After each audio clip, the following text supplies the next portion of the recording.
Assalamualaikum warahmatullahi wabarakatuh. Perkenalkan, nama saya Nawang Rahmadani, NIM Channel B018047 dari Prodi D3 Administrasi Perkantoran. Di sini, saya akan membawakan materi mengenai upaya promosi pencegahan COVID-19. Pada materi kali ini terdapat 5 pokok bahasan, yaitu yang pertama, pengertian COVID-19, kedua, cara penularan COVID-19, yang ketiga, gejala COVID-19, yang keempat, klasifikasi penderita COVID-19, dan yang terakhir, cara pencegahan dan pengendalian. Langsung saja kepada pengertian COVID-19. COVID-19 atau Coronavirus Disease 2019 adalah jenis penyakit baru yang disebabkan oleh virus dari golongan coronavirus, yaitu SARS-CoV-2. Kasus ini pertama kali terjadi di kota Wuhan, Cina, pada akhir Desember 2019. Kasus ini menyebar hampir di seluruh negara bagian tanpa terkecuali di Indonesia hanya dalam waktu hitungan bulan. Ini adalah contoh kurva kasus COVID-19 terhitung sampai bulan November. Dari awal kemunculannya pada awal Maret sampai November tanggal 21, kita bisa lihat terjadi kelonjakan secara terus-menerus sampai sekarang. Yang selanjutnya yaitu cara penularan. Cara penularan COVID-19 ada 3, yaitu yang pertama, tidak sengaja menghirup percikan ludah atau droplet yang keluar saat penderita COVID-19 batuk atau bersin. Yang kedua, memegang mulut atau hidung tanpa mencuci tangan terlebih dahulu setelah menyentuh benda yang kemungkinan terkena cipratan ludah penderita COVID-19. Yang terakhir, kontak jarak dekat dengan penderita COVID-19. Selanjutnya yaitu gejala COVID-19. Di sini ada 2 gejala, yaitu yang pertama gejala umum dan yang kedua gejala serius. Gejala umum ditandai dengan demam, batuk kering, dan kelelahan. Dan yang kedua yaitu gejala serius ditandai dengan nyeri tenggorokan, kesulitan bernafas atau sesak nafas, hilangnya indera perasa atau penciuman, demam tinggi, dan nyeri dada.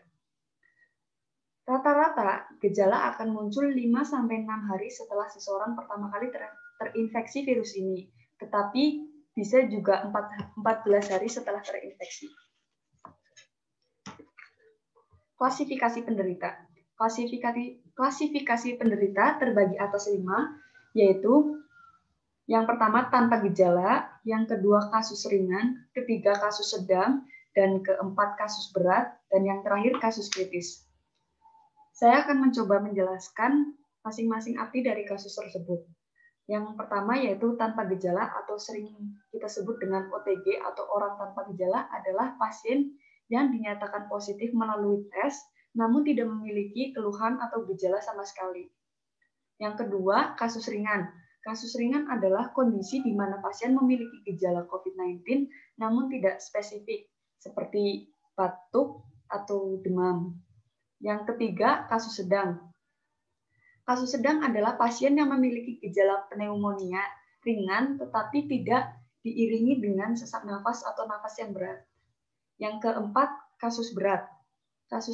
Kasus berat adalah kondisi di mana pasien memiliki gejala pneumonia disertai sesak nafas atau nafas yang berat.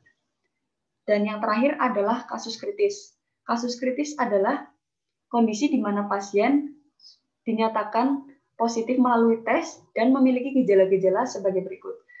Seperti pneumonia disertai gagal nafas, yang kedua sindrom gangguan pernafasan akut, dan yang terakhir penurunan fungsi-fungsi organ.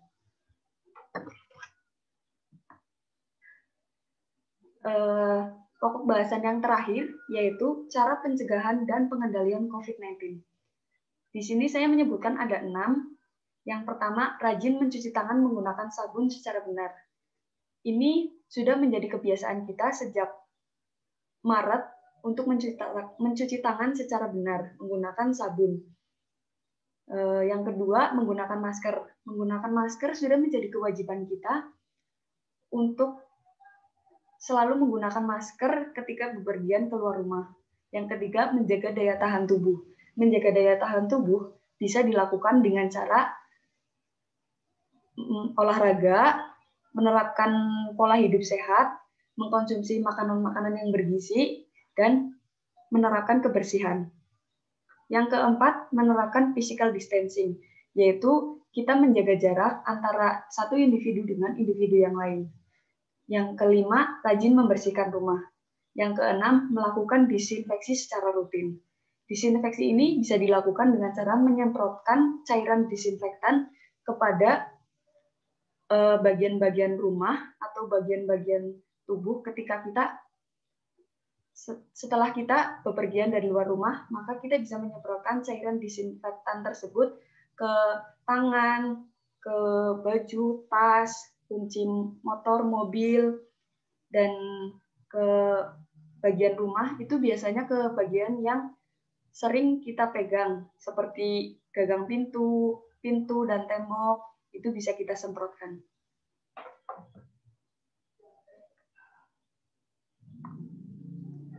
Sekian presentasi dari saya. Semoga apa yang saya sampaikan bisa berguna untuk kita semua dan tetap melaksanakan protokol kesehatan dimanapun kita berada, karena itu untuk kesehatan kita sendiri dan kesehatan orang-orang di sekitar kita. Dari saya cukup. Saya mohon maaf apabila banyak kekurangan dan kesalahan. Terima kasih. Wassalamualaikum warahmatullahi wabarakatuh.